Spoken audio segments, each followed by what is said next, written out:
दिशा आम्ही आज मीटिंगकडे ठरवली 30 सप्टेंबर रोजी पुन्हा आधार मैदानाला आम्ही सगळे रिक्षा आणि कॅब चालक आणि टॅक्सी चालक या भागातनं आधार मैदानाला येऊ आणि त्या दिवशी 30 सप्टेंबरपर्यंत जर का आम्हाला अंकाचे रेट्स मिळाले नाही आणि बाईक टॅक्सी बंद झाले नाही तर आम्ही या इलेक्शनला महायुतीला मतदान नाही करणार आपण घेऊ.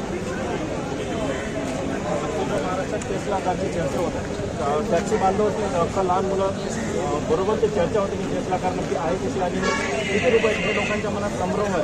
तर ओला उबेर चालकांचं काय म्हणणं आहे याच्यावर? खूप बढाई मारत राज्याच्या परिवहन आयुक्तांनी परिवहन मंत्र्यांनी स्वतः सांगितलं की माझ्या नातवाला टेस्ला कार गिफ्ट दिलेली आहे, ती त्याला शाळेत जाण्यासाठी वापरण्यात येत आहे. अत्यंत दुर्दैवाची गोष्ट की अशा प्रकारच्या बढाया एका मंत्र्यांनी तर मारू नये, कारण की या राज्यामध्ये अनेक मुलांना शाळेत मिड डे मीलचं जेवण वेळेवरती भेटत नाही. तुम्ही ज्या मंत्रालयाचे मंत्री आहात त्या मंत्रालयाशी निगडीत कॅब चालक असतील, रिक्षा चालक असतील किंवा बेस्टचे कर्मचारी असतील, एसटी महामंडळाचे कर्मचारी असतील, वेगवेगळे कर्मचाऱ्यांची तुम्ही एवढी वाईट हालत करून ठेवलेली आहे आणि तेव्हा तुम्ही अशा 60-60 लाखांच्या गाड्यांच्या बढाया मारता. या गोष्टीची मुळात लाज वाटली पाहिजे.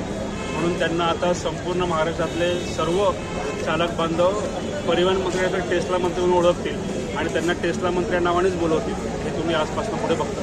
आता टॅक्सी चालक वर्षाला 30 ते 35,000 रुपये परिवहन विभागाला देतात, त्याच्याबरोबर आता रिक्षा बांधव भरला जातो. तर काय म्हणणं होतं याच्या वेळेला काय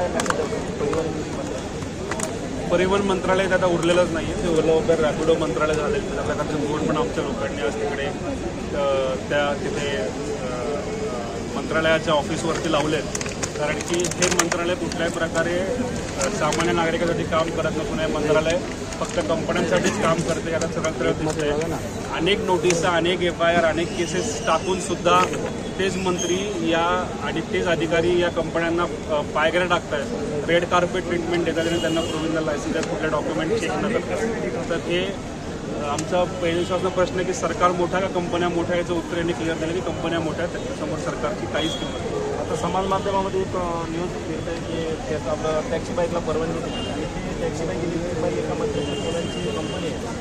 तर त्याच्याबद्दल काय सांगाल? आता ते जर चालू झालं तर अक्षरशः हे लोक आत्महत्या केल्याचे यांना पर्याय नाही.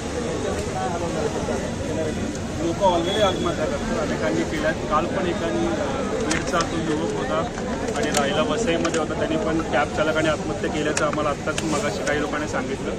तर शेवटी विषय असा आहे की जनतेने जागरूक असणं गरजेचं आहे. रिक्षा चालक, कॅब चालक जर का एकत्र झाल्याने आणि जागरूक झाल्याने तर आपल्याला आपले हक्क कोणी देणार नाही.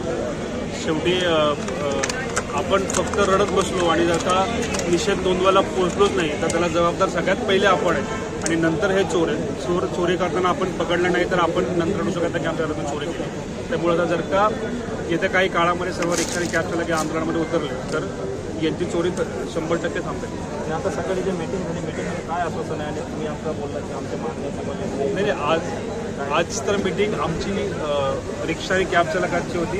त्यांची महासभा होती की पुढे आंदोलन काय करायचं. अधिकाऱ्यांबरोबर मीटिंग 16 सप्टेंबरला झाली होती. ते म्हणजे 17 सप्टेंबर संध्याकाळी 5पर्यंत रेट दिसतील आणि जे त्यांनी आत्तापर्यंत लेखी नोटीस त्यांना बजावल्या आहेत कंपन्यांना ते त्याची प्रत आमच्याबरोबर शेअर करते त्यांनी सांगितलं होतं.